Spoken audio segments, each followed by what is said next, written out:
안녕하세요. 말씀 묵상의 이광재 목사입니다. 오늘 사도행전 8장 14절에서 25절 말씀 같이 나누도록 하겠습니다. 오늘 말씀은 사마리아 성의 이방 땅에 하나님의 나라가 이루어지고 있다는 소식을 듣고 예루살렘 교회로부터 베드로와 요한이 파송된 내용들을 다루고 있습니다. 하나님의 나라가 이루어진 곳에 놀라운 능력과 특별히 성령이 임하는 증거들이 나타나는 것을 볼 때 많은 사람들이 기뻐하고 감사와 찬양을 올려드리는 반면에 하나님 나라에 관심이 없고 그 현상에 관심이 있는 사람들을 보게 됩니다.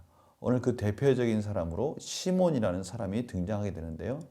오늘 말씀을 통해서 하나님이 저에게 주시고자 하는 말씀이 무엇인지 같이 나누도록 하겠습니다. 제가 기도하고 시작하겠습니다. 하나님, 오늘도 저희들에게 말씀을 가르쳐 주시고 깨닫게 해주시고 성령님께서 조명하여 주셔서 참으로 하나님이 이 시대에 꼭 필요한 말씀이 무엇인지를 듣게 하여 주시고 삶의 능력으로 이어지게 하여 주시옵소서. 감사드리며 예수님의 이름으로 기도드립니다. 아멘. 제가 사도행전 8장 14절에서 25절 말씀을 봉독해 드리도록 하겠습니다. 예루살렘에 있는 사도들이 사마리아도 하나님의 말씀을 받았다 함을 듣고 베드로와 요한을 보내매 그들이 내려가서 그들을 위하여 성령 받기를 기도하니 이는 아직 한 사람에게도 성령 내리신 일이 없고 오직 주 예수의 이름으로 세례만 받을 뿐이더라. 이에 두 사도가 그들에게 안수하며 성령을 받는지라.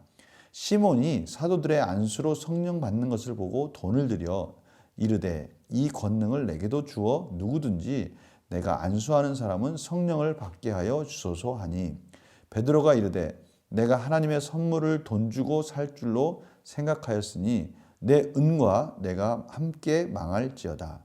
하나님 앞에서 내 마음이 바르지 못하니 이 도에는 내가 관계도 없고 분깃될 것도 없느니라.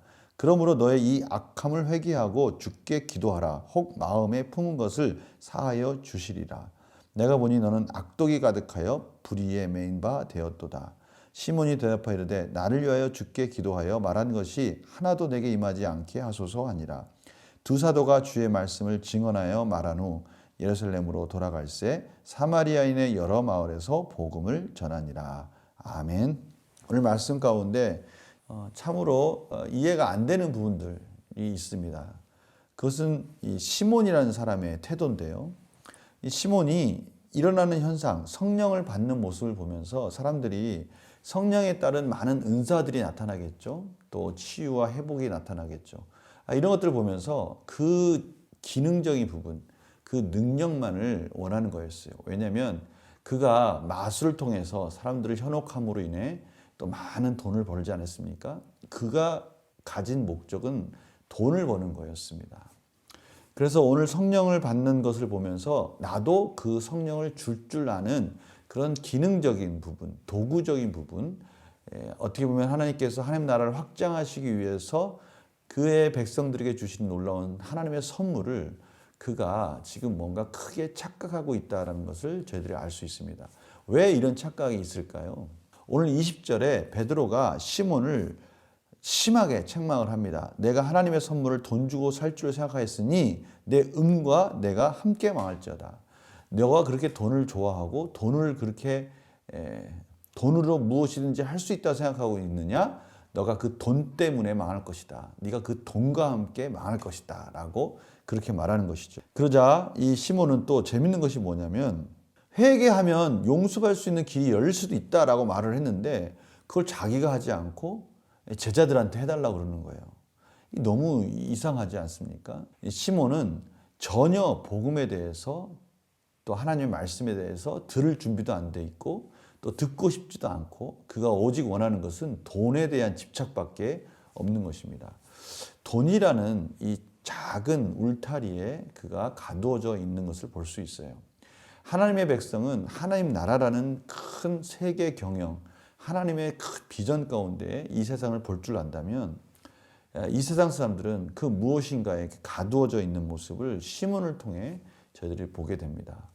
자신이 그것을 깨치고 나올 능력이 없다는 것도 저희들이 다시 한번 깨닫게 되는 것이죠. 문제를 한번 볼까요?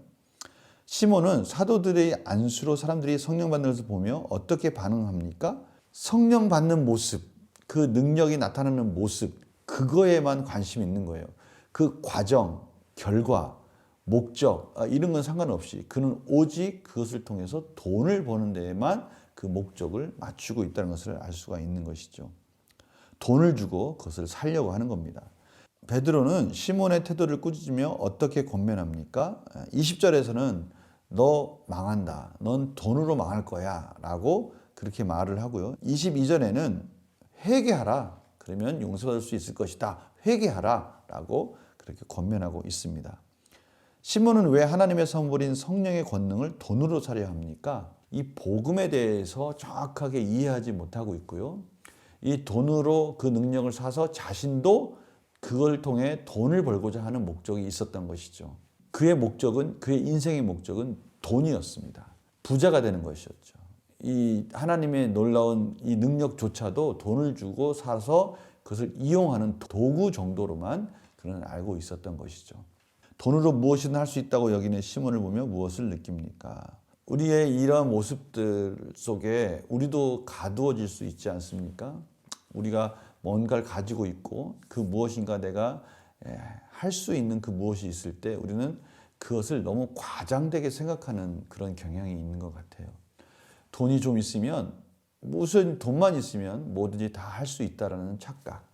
내가 뭔가 기술이 있으면 그 기술만 있으면 나는 괜찮다라는 이 기술만으로 난 뭐든지 다 할 수 있다라는 그런 과한 착각. 우리는 이러한 착각을 하나님께서 미리 신명기 8장에서 경고하고 있다는 것을 알 수 있습니다. 신명기 8장에 하나님께서 분명히 그렇게 경고하시죠. 가나안 땅에 들어가서 너희들이 풍족하게 될 때 내 힘으로 내가 그것을 다 얻었다라고 착각할 수 있다는 것이죠. 그것은 오직 하나님 주시는 은혜이고 선물인데 그때 하나님 말씀을 꼭 기억해야 된다라고 신명기 8장에서 말씀하고 계십니다. 우리가 가지고 있는, 우리 인간이 가지고 있는 약점, 내가 뭔가 좀 잘하고 칭찬받는 것이 있으면 그것에 우리는 이렇게 함몰되는 경향이 있는 것 같아요. 그것이 우리의 죄성인 것 같습니다. 하나님께서는 계속해서 그 부분을 경고하고 계시죠. 우리가 사무엘 상하를 통독하고 있습니다. 거기에 사울이 나오죠. 또 나발도 나옵니다. 이 교만한 자를 지금 제가 예를 들고 있는 거예요. 하나님의 말씀에 멀어져 있는 그 사람들의 공통점, 그 인물들의 공통점은 뭡니까? 자신들이 가지고 있는 걸 가지고 무엇이든지 할 수 있다라는 착각. 사울은 자기가 왕이다는 그 권력을 가지고 제사마저 드리려고 하지 않습니까? 자기가 왕이라는 권력을 가지고 다윗을 죽이려고 하지 않습니까? 성도님들, 다윗을 죽이려고 한다는 말은 무슨 뜻입니까? 그는 하나님의 계획을 모르고 있었을까요? 아니요. 알고 있었어요. 하나님이 다윗을 세운다는 것도 알고 있었죠. 그럼에도 불구하고 사울은 자신이 왕이라는 것 때문에 뭐든지 할 수 있다는 거예요. 심지어 무엇까지? 하나님의 계획까지도 자기는 이길 수 있다라고 착각하고 있는 것이죠. 하나님의 능력 가운데, 하나님의 은혜 가운데 무엇인가 좀 잘하는 게 있으면 그것 때문에 의시되고 교만해지기 쉽다는 것이죠. 우리 모두에게 이런 함정이 있는 것이죠. 지금 시몬은 자신이 돈을 벌고 있고 그 돈, 마술로 인해서 돈을 벌어서 그 돈 때문에 무엇이든지 할 수 있다는 생각. 아, 내가 돈만 있으면 뭐든지 할 수 있고 이 지금 일어나는 이 현상의 과정, 목적, 하나님 나라에 대한 관심은 없는 것이죠. 이게 너무나 안타까운 현실인 것입니다. 저희들도 이런 안타까운 현실에 빠지지 않도록 스스로를 한번 점검해 보면서 온전히 하나님의 은혜, 하나님이 나의 삶 가운데 이런 것들을 허락해 주셨을 때 그 목적, 과정, 결과 이런 것들을 하나님께 대한 비전으로 맞추어가는 우리의 삶이 되었으면 합니다. 제 자신조차도 오늘 말씀을 보면서 아, 그렇구나. 내가 뭔가 잘했을 때 빠질 수 있는 함정, 이것을 다시 한번 하나님께서 경고하고 계시구나 라는 것을 깨닫게 되었습니다. 그래서 결단과 적용을 보면요. 하나님께 내가 원하는 것을 받으려는 욕심으로 기도했던 적이 있다면 언제입니까? 그걸 왜 받으려고 했냐 이것이죠.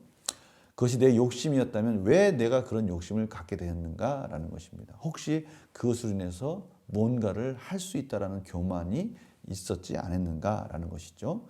물질 만능의 죄를 버리고 회개하기 위해 오늘 무엇을 결단하고 실천하겠습니까? 내가 뭔가가 있다면 내가 무슨 물질이라도 능력이라도 내가 재능이라도 뭔가 다른 사람보다 많은 것을 가지고 있었을 때 그것을 통해서 하나님의 뜻과는 상관없는 내 욕심을 채우려고 하는 것은 없었는지, 내 자신과 내 가족만을 위한 것은 아니었는가, 이렇게 돌아보는 그런 시간들을 하나님께서 오늘 허락해 주셨습니다. 제가 기도하고 마치겠습니다. 하나님, 오늘 한 인물을 통해서, 시몬이라는 한 인물을 통해서 하나님이 우리에게 주신 것들, 그런 것들이 분명한 목적이 있을 텐데 우리도 모르게 그것 때문에 하나님의 귀한 복음을 우리가 소홀히 여기면서 하나님의 뜻을 관심 갖지 않는 그런 모습들이 우리 삶 가운데 있지는 않았는지 다시 한번 돌아보는 시간을 가질 수 있도록 인도해 주셔서 감사합니다. 우리의 삶의 목적은 하나님 나라라는 것을 다시 한번 생각해 주시고, 하나님께서 그렇게 말씀하셨듯이 우리가 무엇을 가졌을 때 내 재능과 내 능력인 것처럼 착각하지 않도록 하나님 인도하여 주시옵소서. 감사드리며 예수님의 이름으로 기도드립니다. 아멘. 성도님들, 내일 또 뵙겠습니다. 말씀 안에서 승리하는 하루 되시기를 간절히 소망합니다. 안녕히 계세요.